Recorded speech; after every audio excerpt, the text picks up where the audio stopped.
Polonia. Recuerda, sireneinvest.com. Con Y. O llámanos al 648 019495. Nunca hubo ni habrá clientes para todos, pero si usted tiene a los mejores vendedores, lo más probable es que los que tengan problemas sean sus competidores. Descubra lo que el método de angelescribano.com puede hacer por usted y por sus equipos de ventas y proteja el crecimiento de su proyecto empresarial.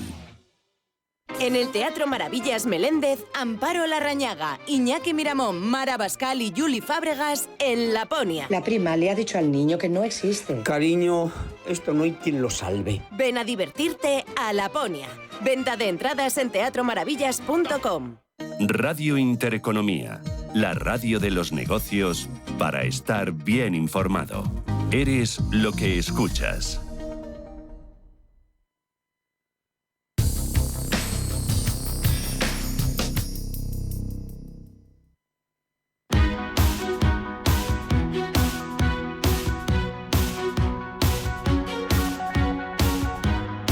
En Capital Intereconomía, el consultorio de bolsa.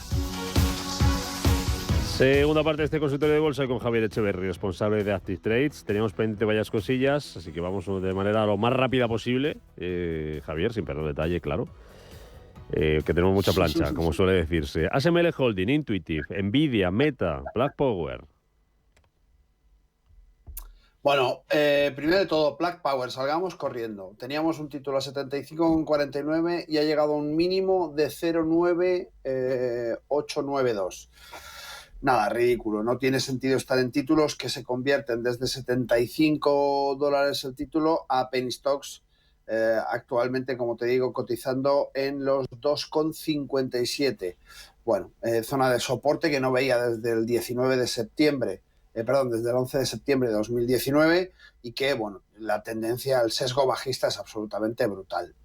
Por otra parte, Nvidia, hablamos de las mega big caps y de una corrección que ya va más allá de un 20%. En este caso estamos hablando de un título que cotizaba en los 974, que todos recordarán la subida tan absolutamente meteórica que ha tenido durante el mes de marzo y que hemos visto esos resultados brutales. Era de esperar una corrección, quizá no ha pasado un poco de vuelta a sección y avisábamos de que las técnicas ya hace tiempo podían estar haciendo una trampita muy interesante. Para eso nos vamos a poner directamente a la vista de Meta, y es que en Meta observamos una corrección no tan importante como Nvidia, puesto que no habíamos observado una subida tan fuerte, pero estamos hablando prácticamente un 10%, un 9% en concreto, con 19% desde máximos, desde estos 529,79 hasta los 401,07 que está ahora mismo cotizando. ¿Dónde cerraría su gap? En concreto en los 456,80. Pero ojo, porque ahora mismo está en zona también de soporte que no debería perder, porque ahí sí que podría moverse un poquito más abajo. Y si vamos con ASML Holdings, aquí vemos un comportamiento completamente diferente. Vemos una compañía donde en diario se va a apreciar un poquito mejor, está apoyándose en concreto en zona de soporte y también tenemos una zona de máximos de 1048. En concreto podemos observar esa zona de máximos en torno al 6 del 3 del 24, el mes pasado, y nos quedaría un poco esa fotografía de los 859,54 como zona a no perder, testeando los 883 en este momento, perforándolos para ver si rompe o no rompe. Ojo, porque hay un gap en los 772 que no debería alcanzar a cerrar, porque si no se le pueden complicar un poquito las cosas. Venga, ahora voy enseguida con otros valores por aquí por YouTube que tengo pendientes de la bolsa americana. 3 valores españoles. Para entrar, preguntan 3 oyentes, uno por cada uno de ellos. Pregunta Manuel si es momento de entrar en Farmamar. Pregunta Sebastián si es momento de entrar en el Santander. Y pregunta otro oyente si es posible entrada en Inditex.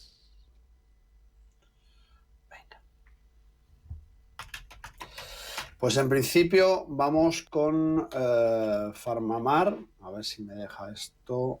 Vamos con PharmaMar, que la tenemos ya aquí en pantalla, con una corrección muy potente que nos quedamos ya en zonas de soporte y resistencia del 30, del 5, del 19. Ya ha perdido todos los papeles que podía perder. Nos hemos ido desde los 148 con 17 hasta los 26 con 76 que cotiza en este momento, y que lógicamente pues una corrección de esta índole pues lo único que augura es un sesgo que nos hace irnos cada vez más hacia abajo. En principio es verdad que tenemos en la cabeza todos que PharmaMar durante la pandemia funcionó muy bien, pero es un título que lleva mucho tiempo funcionando mal, y por tanto pues es algo que en lo que no debemos centrarnos, porque no tiene visos de recuperarse, por lo menos de manera temprana.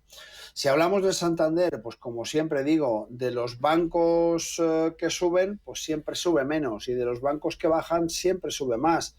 Entonces, dentro de su sector, ahora mismo lo tenemos en 4,56. Es verdad que ha roto muy bien la zona de resistencia de los 3,95 y esos 4 psicológicos que ha conseguido superar, y está en esos 4,56, 4,57. Ahora bien, es un título que si nos vamos un poquito para atrás y miramos su horizonte anterior, nos encontramos que los máximos están en torno a los 9,50, es decir, está prácticamente cotizando a la mitad de lo que estuvo cotizando en este caso en el 2007. El sesgo de este banco sigue siendo bajista, los costes operacionales del Santander han sido muy duros, y a pesar de la extensión alrededor del mundo es un banco que paga muy caro estar presente en todos los sitios donde está, y sobre todo la inestabilidad que tienen muchos de los sitios en los que se encuentra, y por tanto, pues como decimos, es un banco muy complicado para poder estar. Y yo estamos, ¿no? ¿Inditex nos quedaba o no? Inditex, tienes toda la razón. Ahí está, Inditex, que ponemos en pantalla inmediatamente. Bueno, pues Inditex, una de mis favoritas desde siempre, por española, por pujante, por resolutiva, y porque no para de subir. La tenemos desde el 2022 en subida, no vamos a decir libre, porque ha hecho una subida como se tiene que hacer, despacito y con su escalerita, con sus correcciones, con sus tomas de beneficios.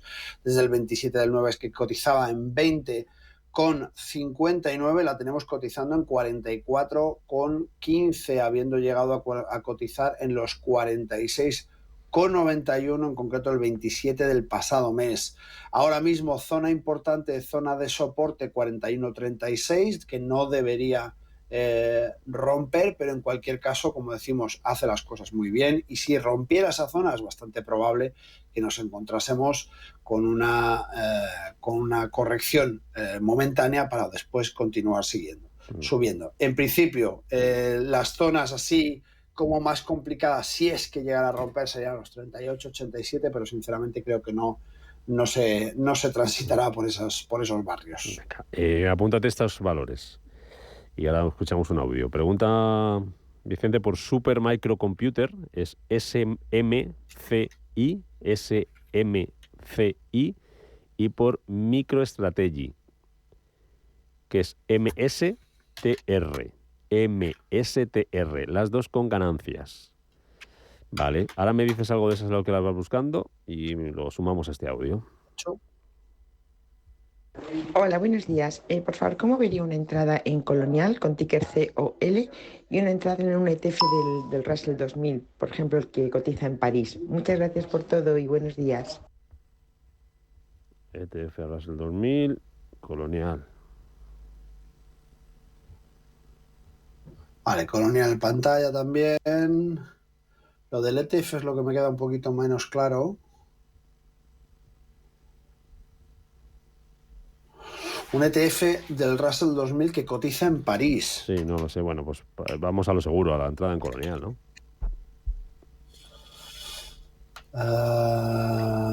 Tengo un ETF del Russell 2000 que cotiza en Italia, pero vamos a ver si encuentro el de París. Nada, vamos a lo que tengamos, que nos queda poquito. Javier.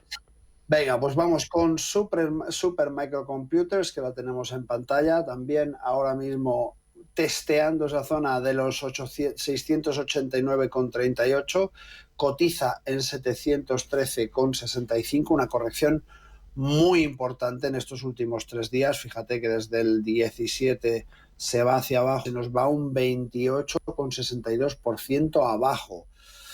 Lo que hablamos, trampa de las tecnológicas, ojo, subían muy fuerte, es que no puede ser, es que no se puede subir sin control, sin tener en un momento dado una corrección. Bueno, como decimos, la zona clara de este título está en torno a esos 697 aproximadamente, la zona de los 700, zona complicada que no debería perder y que por tanto, bueno, pues dejamos un poquito de lado. Y si nos vamos a MicroStrategy o MicroStrategy, como queráis, vemos una zona también de corrección importante, con una caída desde máximos de un 41%, cuando en máximos estaba el 27% del pasado mes, y por tanto aquí sí que hemos roto una zona importante de soporte en los 1.331,40 y estamos cotizando en los 1.174. Así es que una vez rota esa zona de soporte, lo único que tenemos que hacer es estar fuera y mirar cuando se inicia una figura de rebote, porque no está nada claro que vaya a seguir moviéndose a la alza. ¿Colonial me lo habías dicho ya? ¿Listo? ¿Colonial lo había dicho ya? No lo había dicho. Colonial para entrar, venga, en 30 segundillos. Aquí la tengo.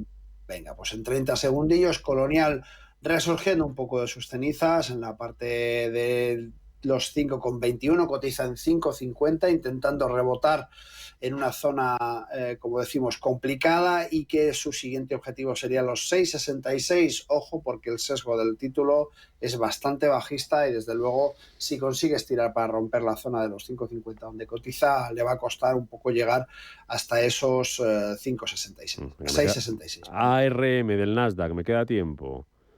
Venga, vamos a por ella. ARM del Nasdaq, ARM Holdings. Aquí la tenemos en pantalla, pues a puntito de ir buscando el cierre de ese gap tan fuerte que tenían los 79,14 y cayéndose pues desde máximos de 163,55 hasta los actuales 87,19. Ahí es nada, un 46,95% de recorte, y si siguiera hasta la zona de cierre de gap, que es lo más probable, se irá a un 52,50%. Así es que ojo a este título, que está absolutamente buceando en las profundidades. Javier Echeverry, Active Trades, gracias por acompañarnos para abrir la semana de consultorios aquí en Capital Intereconomía. A ver cómo vamos avanzando.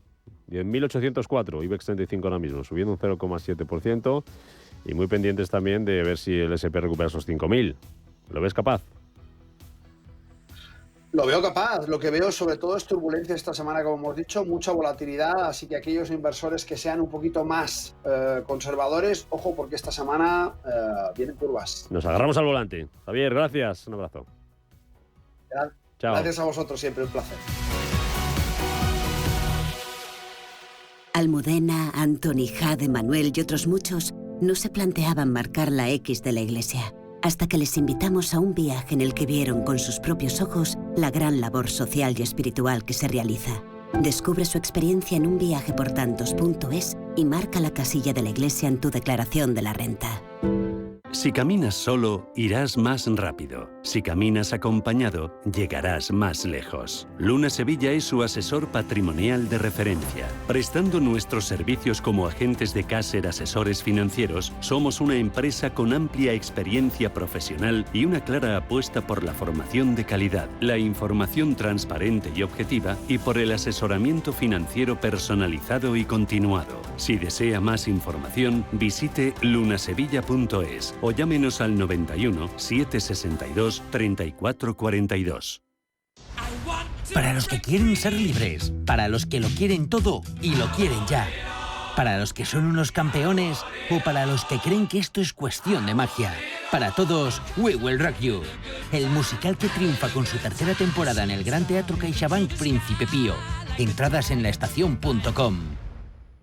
Mercado de divisas, la actualidad del euro, el dólar, la libra y todo el mercado Forex. Un programa presentado por Raúl Castillo. Elige tu propio camino en el mundo de la inversión.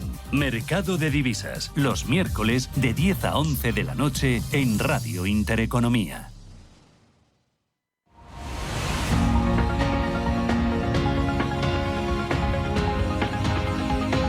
El Foro de la Inversión en Capital Intereconomía.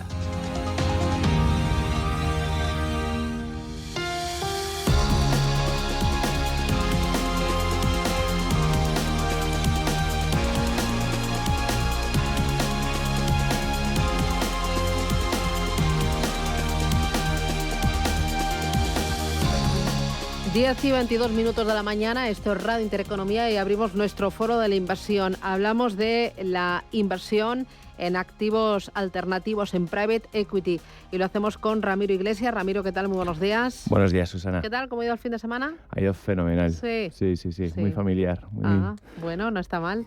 Bueno, Ramiro Iglesias es CEO y fundador de Crescenta, que Crescenta es una plataforma que permite a todo tipo de patrimonios, desde 10.000 euros, acceder a los number one, ¿no? Sí, así a los es. top del private equity a nivel mundial. Así es, somos una gestora digital y en Crescenta.com cualquier inversor, ya sea minorista o un family office, y con cualquier ticket de inversión, puede invertir en los mejores fondos globales de private equity. Tenéis ahí una joyita, porque vamos a empezar con las novedades, que es el fondo de buyout, que ya tiene bajo esa carcasa tres grandes gestoras. Una es EQT, otra es Cinven y otra que acabáis de incorporar ahora mismo. Así es, que se llama Alpinvest. Es la división de private equity de secundarios de una casa internacional muy conocida, que es Carlyle. Para poner antecedentes al oyente que a lo mejor dice, ¿qué es esto del fondo buyout de private equity? ¿Qué es? El fondo de Crescenta Private Equity Buyouts 1 es una cesta de fondos, digamos, es un fondo de fondos en el que lo que hacemos es invertimos en varios fondos internacionales de private equity, todos de altísima calidad, que son complementarios entre sí. Y entonces, invirtiendo en Crescenta Private Equity Buyouts 1, pues tienes una diversificación optimizada en esta estrategia. Una cesta, en teoría, va a ser de 5 fondos. Así es. Por ahora hemos invertido en EQT, que es un fondo del norte de Europa que invierte principalmente en norte de Europa y Estados Unidos. Luego invertimos en Cinven, que es un fondo más paneuropeo. Y ahora hemos invertido en Alpinvest, que es un fondo más centrado en Estados Unidos. Y además aporta mucha diversificación al fondo, no solamente geográfica, sino también, digamos, por el periodo de inversión en el que se invierte. Y Alpinvest es un fondo que tiene periodos de inversión más cortos, dota de más liquidez al fondo y lo mejora para garantizar que nuestro inversor, pues invirtiendo en Private Equity Buyouts 1, pues tiene una buena diversificación y obtiene una gran rentabilidad. Claro, diversificación geográfica y complementariedad geográfica, pero al mismo tiempo complementariedad y diversificación en cuanto a tiempos. Así es. Digamos que el fondo de EQT y el fondo de Cinven están invirtiendo ahora y creando cartera. El de Alpinvest ya tiene una cartera, digamos, más madura, que se ha invertido en el pasado. Entonces te permite tener, pues, lo bueno que te permite es tener ya invirtiendo, pues, tener cierta visibilidad de dónde estás invertido, y luego además, pues, te reduce un poco el periodo en el que vas a estar invertido, te da liquidez. ¿Cómo seleccionáis a esos fondos que hay bajo esa carcasa de Crescenta Buyout 1?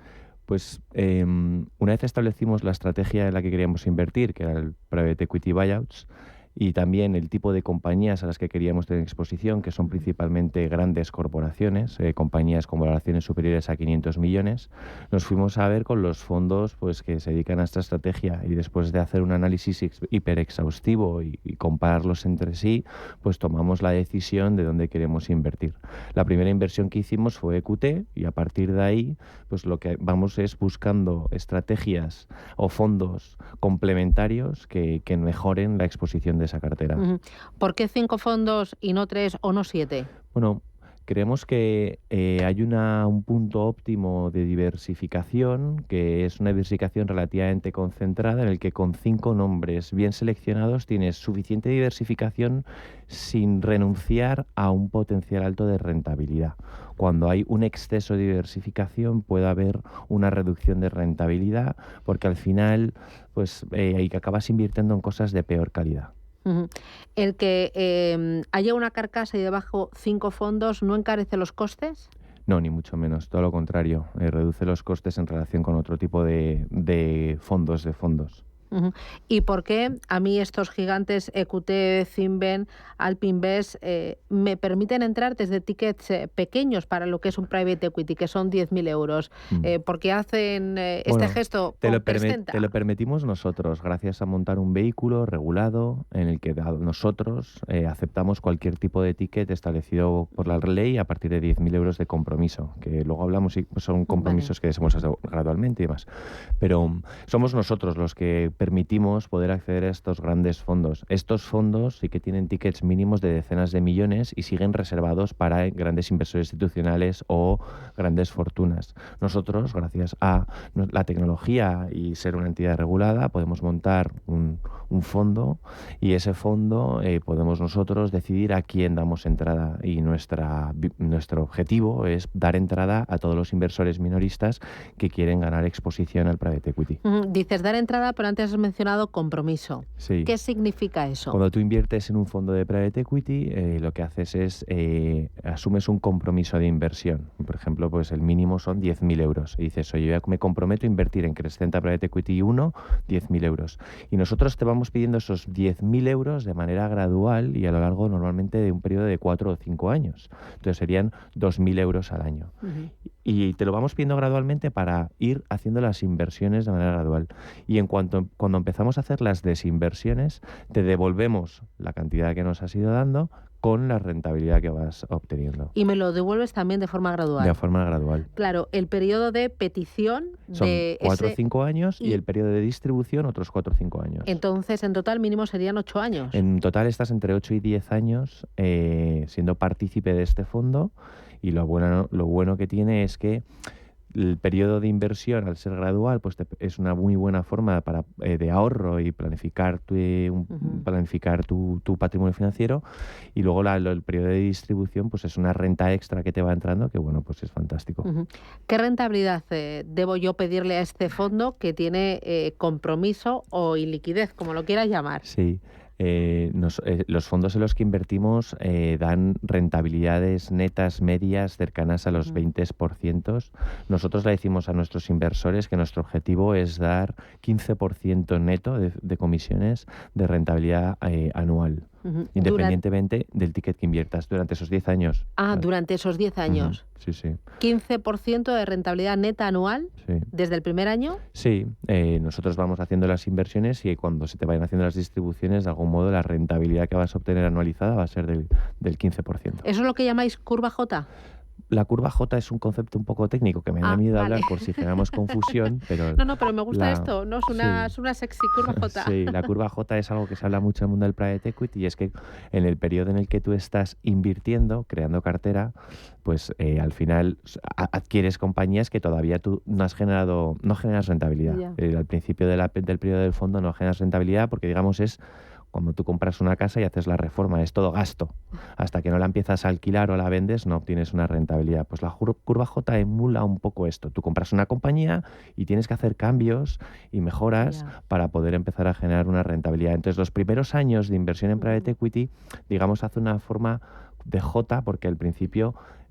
como inviertes y gastas, pues no tienes una rentabilidad positiva, pero luego a medio o largo plazo es cuando empiezas a ver los frutos de esa inversión que has hecho. ¿Existe la posibilidad de que ese plazo de unos 8 años se alargue a 12, por ejemplo? Ha pasado, por supuesto que ha pasado, y eso pasa si no identificas una forma de vender tu portfolio, vender la compañía en la que estás invertido, y también puede pasar lo contrario. Puede, en vez de ser 8, pues ser un periodo mucho más corto, porque te surge la oportunidad de comprar y vender una compañía en un periodo más corto, y eso también es muy bueno. A mí lo que me cuentan, corrígeme si me equivoco, es con el private equity que normalmente estos grandes fondos de inversión invierten en X, contando con que uno lo va a petar, entre comillas, o sea, que va a ser la bomba y que va a duplicar, triplicar, cuadriplicar, y que luego hay otros que van cayendo por el camino. Bueno, eso es más en capital riesgo, más en venture capital, en el que...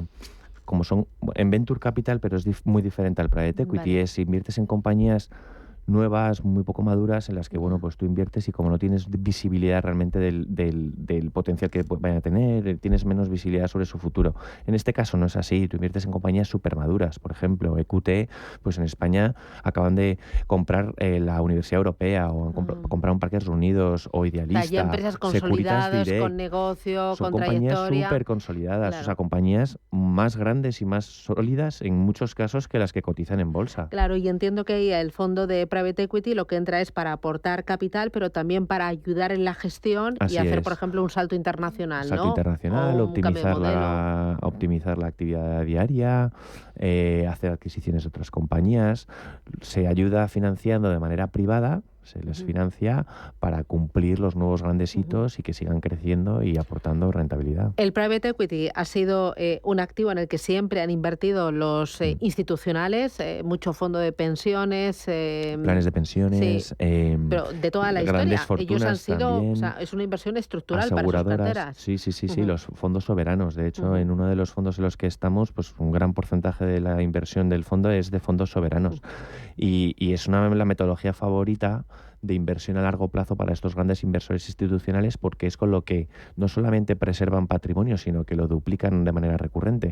Y ahora es la tecnología y también la regulación lo que está permitiendo que inversores con tickets mucho más pequeños, como nosotros, puedan acceder a este tipo de operaciones. Así es. La regulación es muy favorable y quiere incentivar la inversión en el private equity porque ya tiene décadas de historia y un track record demostrado.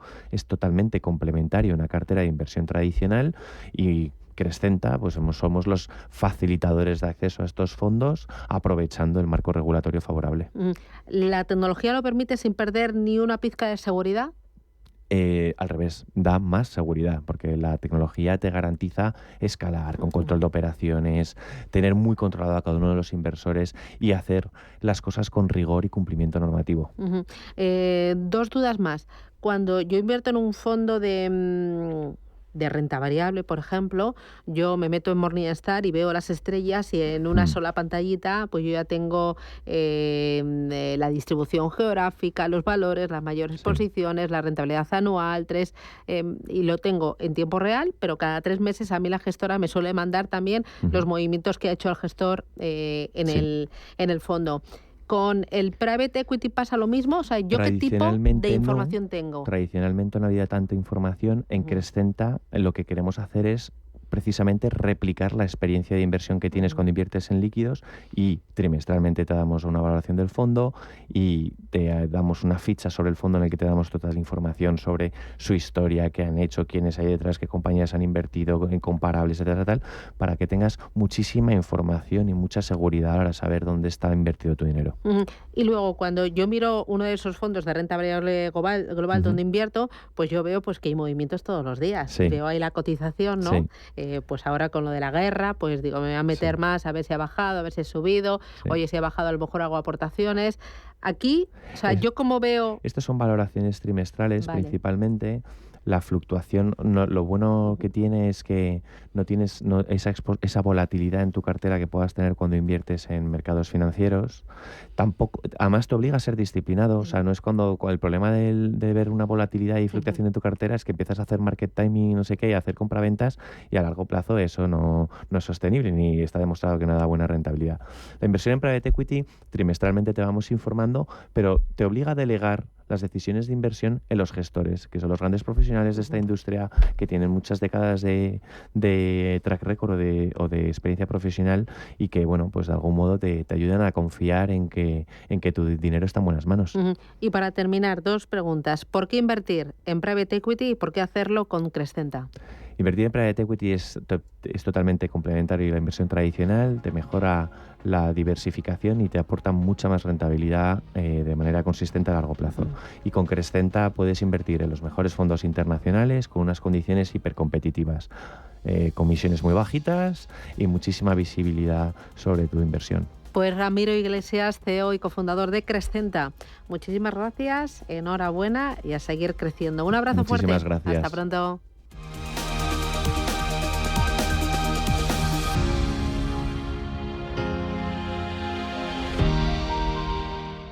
En Arkia Banca ofrecemos soluciones de inversión personalizadas y adaptadas al perfil de riesgo de nuestros clientes. Nuestro método: diseñamos una estrategia a largo plazo tras realizar un exhaustivo análisis de los mercados y las tendencias globales. Contáctenos ahora en inversión@arkia.es y le ofreceremos una propuesta personalizada. Arkia Banca. Cuidamos de su patrimonio como si fuese nuestro. Puede consultar los folletos informativos y los documentos con los datos fundamentales del inversor DFI en los registros públicos oficiales de la CNMV, así como en www.arkia.es y oficinas de Arkia Banca. Muévete con Alquiver y preocúpate solo por tu negocio. Sin sorpresas, sin penalizaciones y con todo incluido en una sola cuota. Visita alquiver.es y elige tu vehículo.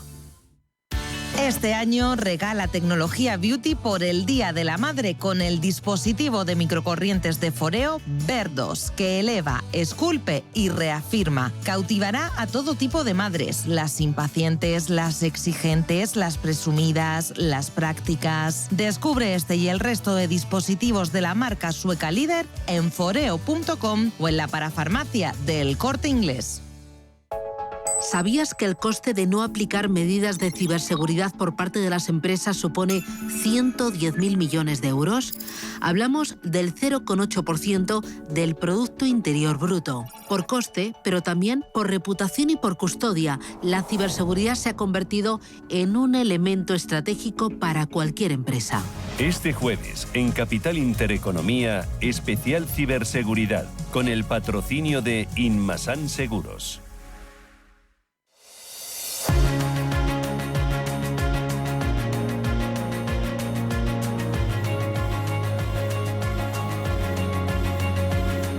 Legal por Naturaleza, el bufete especializado en herencias nacionales e internacionales, le ofrece este espacio.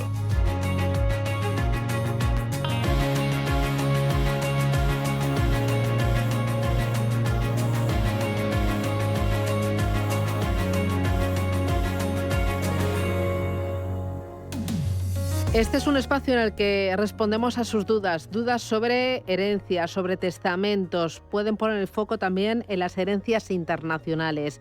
Les voy a dar 2 teléfonos para que nos vayan llamando y planteando sus dudas. Uno, para que nos llamen en directo y así les escuchamos y podemos charlar con ustedes. Es el 915331851. Otro teléfono donde nos pueden mandar sus mensajes de texto o también sus mensajes de voz. Es el 609 22 47 16. Este es un espacio que hacemos con Iciar Pernia. Iciar, ¿qué tal? Muy buenos días. Buenos días, Susana. ¿Qué tal? ¿Cómo ha ido tu fin de semana? Muy bien. Sí. De feria. De Sevilla. No me digas, que está en Sevilla. Sí, una maravilla siempre estar allí. Oye, ¿y mucha gente? Demasiada. Bueno, la verdad es que ha sido éxito rotundo. ¿Mucho calor también? Sí, bueno, ha sido bastante agradable. Un poquito de calor, pero agradable. Bueno, oye, me dicen mis compañeros que ya empezamos a tener las primeras consultas. Luego voy con las preguntas, pero es que me sorprende. No hemos arrancado y ya las tenemos. Qué bien. Vamos con una primera. Hola, buenas. Mi madre de nacionalidad colombiana falleció el pasado mes de marzo. Residía conmigo en Madrid desde 2019 más o menos. Hace años otorgó testamento en Colombia, donde entonces en ese momento residía. Luego se trasladó a vivir aquí a Madrid y hace 2 años otorgó testamento ante un notario español. Mi madre tenía en Colombia un inmueble en alquiler, dinero y una cartera de valores en un banco local, y en España ya era propietaria de un piso y de una plaza de aparcamiento. Mi madre era viuda y dejó a su fallecimiento 2 hijos en Colombia y yo que resido en España. Me surgen varias preguntas. ¿Es válido el testamento otorgado en Colombia? ¿Qué debemos hacer para formalizar la herencia de los bienes situados en Colombia y los situados aquí en España? Y por cierto, como residente en España, ¿qué obligaciones fiscales tengo yo? Gracias. Bueno, súper completo, ¿eh? Sí. Hemos empezado fuerte la mañana. Una pregunta con todos los supuestos. Bueno, pues a este oyente le diría que efectivamente el testamento válido es el que ha hecho su madre en España. De hecho, para poder legalizar esta herencia, lo que yo haría sería hacerlo en España, y porque es donde ha fallecido, y hacerlo con el inventario de bienes que tiene tanto de Colombia como de España. Ella como residente fiscal, bueno, por supuesto esta es una herencia con matices internacionales, con lo cual el impuesto de sucesiones lo van a tener que presentar ante la Hacienda estatal. Luego ya veremos qué norma nos podemos aplicar más favorable, y los que sí tendrán que cumplir obligaciones adicionales, tanto ella, que está en España, de los bienes que tiene en Colombia, tendrá que presentar una declaración informativa y liquidar los impuestos de los bienes de España, y en Colombia pues tendremos que ir con ese expediente sucesorio para ver si tenemos la deducción por doble imposición internacional o no, y del otro lado tienen que hacer lo mismo pero cumpliendo otras obligaciones adicionales, ya que van a tener bienes en España, así que es un expediente laborioso, tiene que hacer un doble expediente de sucesiones. ¿Qué hay que tener en cuenta con una herencia internacional? ¿Cuáles serían, a tu juicio, los 3 puntos más importantes? Bueno, lo primero, tener claro la ubicación, dónde ha fallecido y ver qué ley podemos aplicar, si la del lugar de fallecimiento o el lugar donde tenemos la mayor vinculación. Para eso también tenemos que contar con el acuerdo de los demás herederos, ver si tenemos testamento, cuál es el último testamento válido para poder repartir la herencia y conforme a qué ley, y luego la liquidación de impuestos para evitar la doble imposición internacional y poder obtener algunas ventajas fiscales. Vale. ¿Tenemos otra consulta? Vamos. Buenos días, me llamo María. Me gustaría contaros mi situación. Mis padres tienen un piso en Madrid que pusieron hace años a nombre de mis hermanos y mío. Mi padre falleció y mi madre ahora lo disfruta. ¿Qué pasos tenemos que seguir cuando ella fallezca? Muchas gracias. Bueno, en este caso lo que tendrán que hacer será extinguir ese condominio, entendido que no tienen más bienes esta familia, entonces el usufructo de su madre será lo que se extinga. Liquidarán el impuesto de sucesiones conforme a esta pequeña porción y luego lo elevarán a público en el registro de la propiedad y pagarán la plusvalía también de esa parte de adquisición por herencia. Oye, si no hay acuerdo entre los herederos, ¿se puede llegar a perder una herencia? No se llega a perder, pero sí que es verdad que hay que tener en cuenta pues una casuística amplia.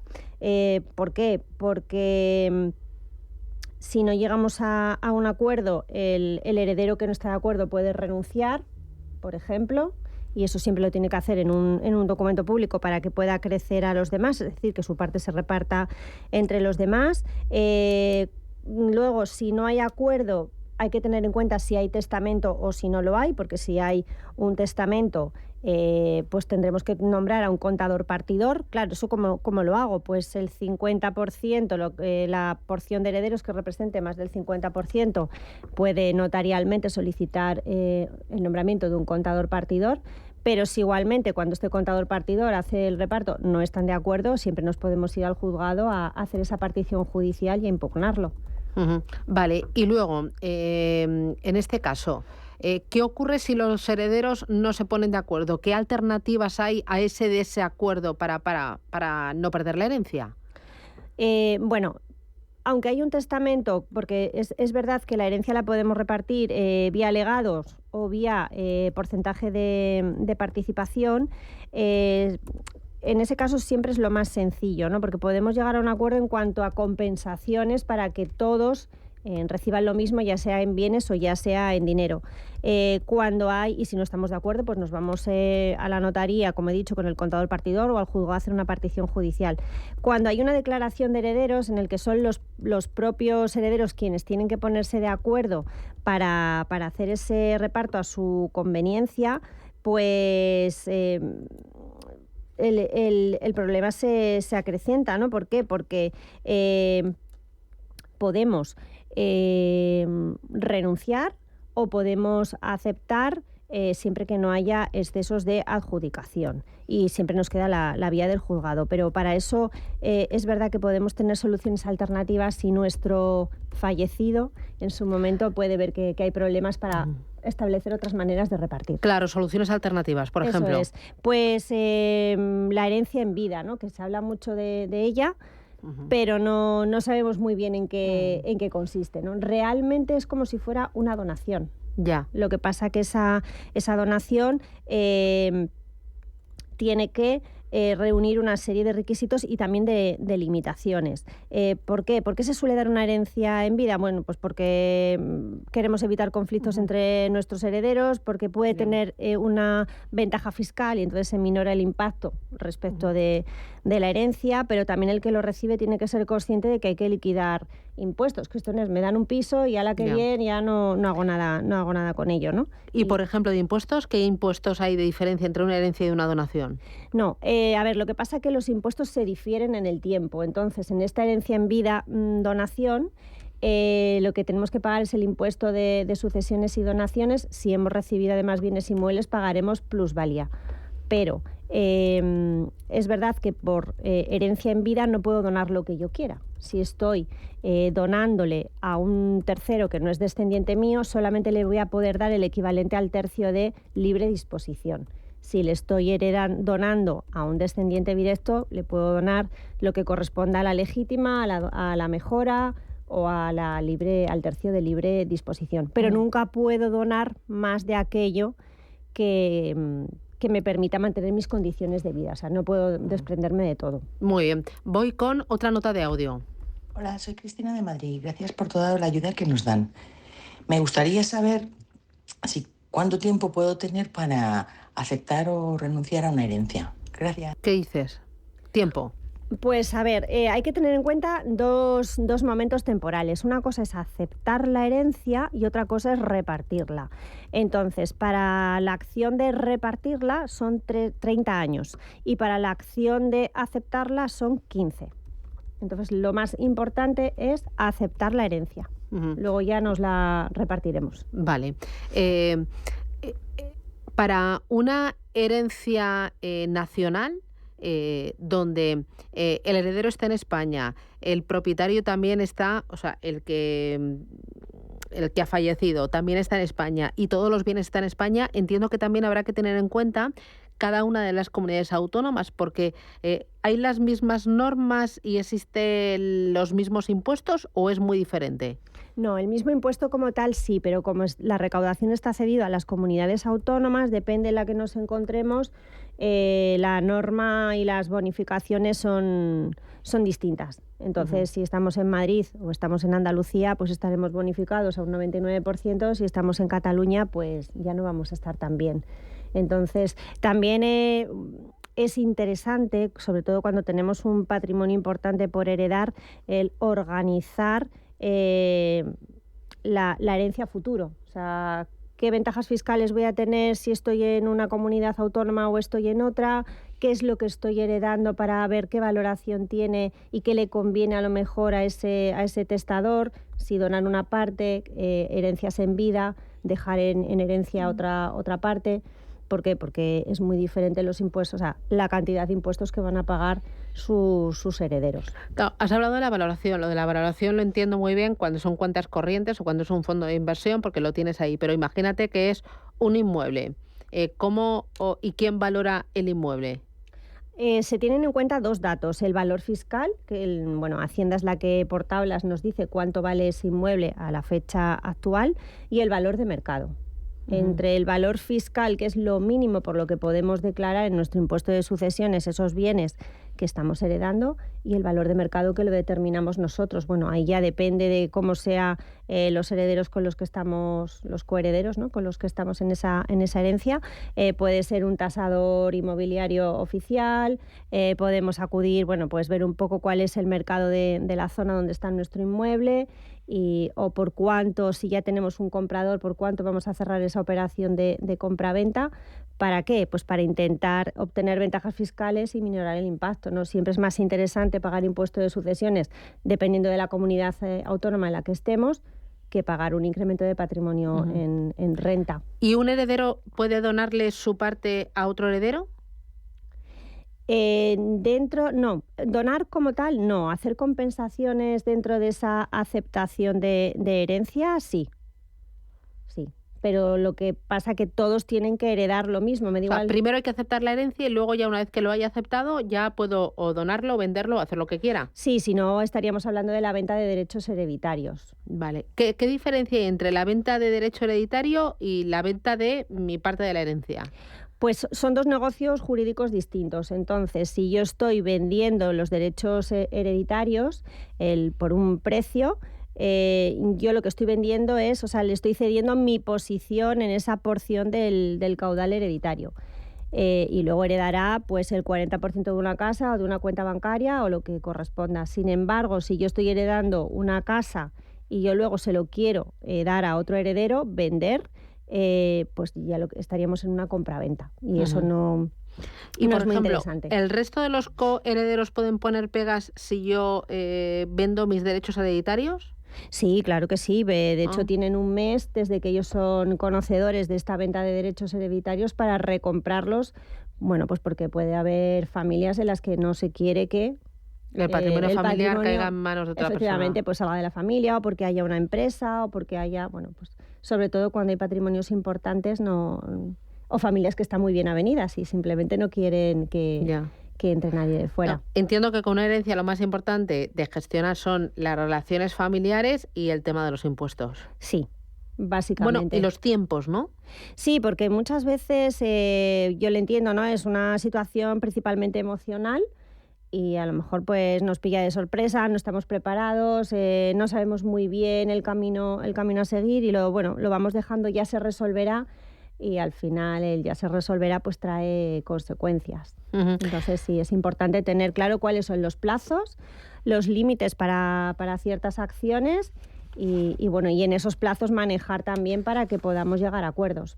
Y entiendo que muy importante también el hacer testamento. O sea, eso es lo más importante fundamental para dejar las cosas bien claritas. Sí, es fundamental, porque ahí evitamos ya muchas discusiones. Un poco lo que estábamos comentando con este tema, ¿no? Si yo lo dejo todo en el testamento bien redactado, vale, podremos no llegar a acuerdos porque no me gusta lo que me han dejado en herencia y lo voy a intentar cambiar. Pero ya no es como una declaración de herederos que al final es a nuestro arbitrio como heredero de yo me quiero quedar con esta casa y tú quédate con la cuenta bancaria, ¿no? Y lo más probable, si no estamos bien avenidos, es que acabemos en el juzgado. Ya, y entiendo que la judicialización de una herencia es lo peor. Es lo peor por los plazos, ¿no? Y porque entonces ya sacas el diente y te cabreas del todo. Claro, porque es muchísimo más tiempo, dinero y ya no estamos en la misma posición conciliadora, con lo cual ya me he obcecado en mi idea y yo quiero eso, sea como sea. Pero bueno, para eso también estamos los abogados, para intentar llegar a acuerdos. Bueno, pues Itziar Pernia, desde Legal por Naturaleza, gracias por ayudar a los oyentes, por contestarlos, resolvernos dudas y un poco aportar también tu granito en educación financiera. Cuídate mucho. Y no sé si decirte que descanses después de la Feria de Abril, ¿no? Porque habrá sido muy movidita. Sí, ha sido movidita, pero bueno, hemos venido con muchas ganas, así que a por la semana. Se te nota en la cara, ¿eh? Te has sentado fenomenal. Sí, ¿verdad? Sí, vengo feliz. Pues muchísimas gracias y hasta la semana que viene. Un abrazo. A vosotros. Adiós. Adiós. Legal por Naturaleza, el bufete especializado en herencias nacionales e internacionales, le ha ofrecido este espacio. A la vuelta del boletín informativo vamos a abrir nuestro Digital Business. Vamos a poner el foco en la inteligencia artificial y en la educación. Y entre otras cosas les vamos a presentar un libro. Lo ha escrito Carlos Fernández Alameda, La inteligencia artificial en el aula. 10 ideas para fomentar el pensamiento crítico. Va a estar con nosotros el autor y vamos a hablar de cómo se están utilizando y cómo deberían utilizarse la inteligencia artificial, las distintas aplicaciones en las aulas para mejorar pues las calificaciones, la formación y el pensamiento crítico de los estudiantes y también pues propuestas muy interesantes para los profesores. Vamos a tener nuestra historia de éxito en Empresas con Identidad. Les vamos a presentar a B-Stadium, una Sporttech de referencia en España. ¿Qué hace? Desarrolla y vende experiencias deportivas originales y exclusivas. ¿Cómo? Utilizando la última tecnología y los activos de sus más de 20 clubes asociados y más de 50.000 fans satisfechos. Es una auténtica historia de éxito, B-Stadium, que se ha convertido en un referente en la Liga Española de Fútbol. Va a ser nuestro protagonista en Empresas con Identidad.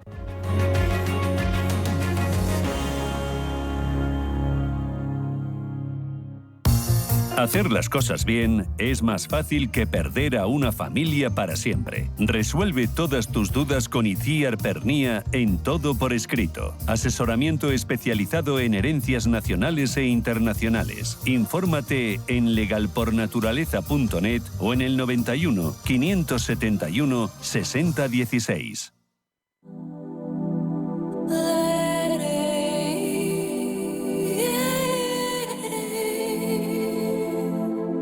Ruta 42.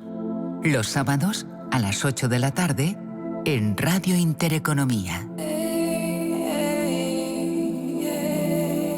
Un viaje infinito por las grandes músicas. Ruta 42. Un programa de Joaquín Martín. Mercado de divisas, la actualidad del euro, el dólar, la libra y todo el mercado Forex.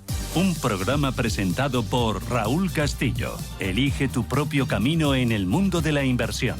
Mercado de divisas, los miércoles de 10 a 11 de la noche en Radio Intereconomía. Radio Intereconomía. Eres lo que escuchas.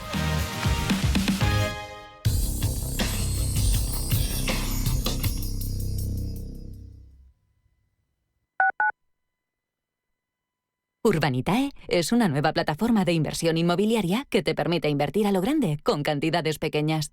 Uniendo a muchos inversores, logramos juntar el capital suficiente para aprovechar